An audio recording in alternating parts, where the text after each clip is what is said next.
everybody, welcome to the series on what was happening in the business world when you were sleeping last week. Well, the US midterm elections are officially concluded and the results are out. The House of Representatives would now be controlled by the Republican Party and the Senate would be controlled by the Democratic Party. Means a divided Congress.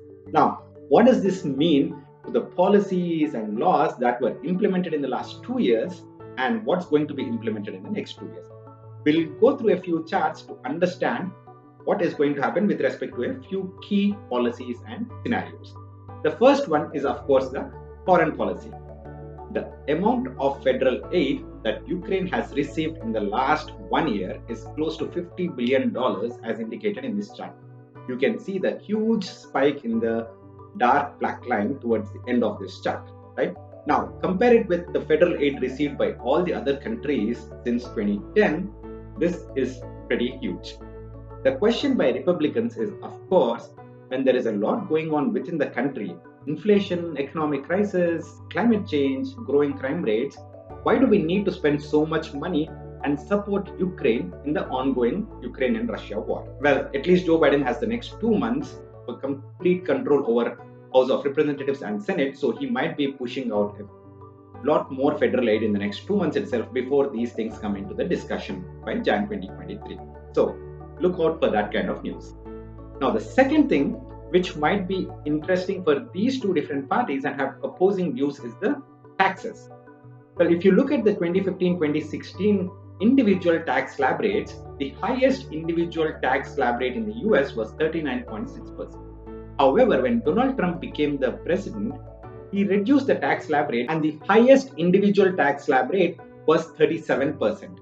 Now, Joe Biden and the Democratic Party have argued and have highlighted multiple times that these tax slabs, the updated revised tax slabs, are primarily supporting the wealthy Americans and it has nothing to do with the overall economy. And hence, they want to tweak the tax laws. But these tax laws should now be approved by the Republican Party as well in the House of Representatives. So there is a very tough chance that any kind of tax tweaks would be possible in the next 2 years. However, these tax laws might be coming into picture once again just before the elections, right? The third thing on which both these parties are completely on the opposite ends of the spectrum are abortions. There's a lot of pro-abortion talk with respect to the Democratic Party, and the Republicans have taken a very hard stance against any kind of abortion. Now, this has reflected in the US midterm elections as well quite a bit, and a few of the Republicans have taken down their stance on abortion from their election campaign websites. If you look at this chart, this indicates that the abortion percentage rates have been going up year over year since 2010 after a decline for continuously almost 30 years, right? So this is another place where with the pro-Democratic Party versus the anti-Republican Party, there might not be much progress going forward. However, the decision might be left to the states, and states which have Republican lead might be looking for anti-abortion stance, and the states with pro-democratic leads would be looking at the pro-abortion stance.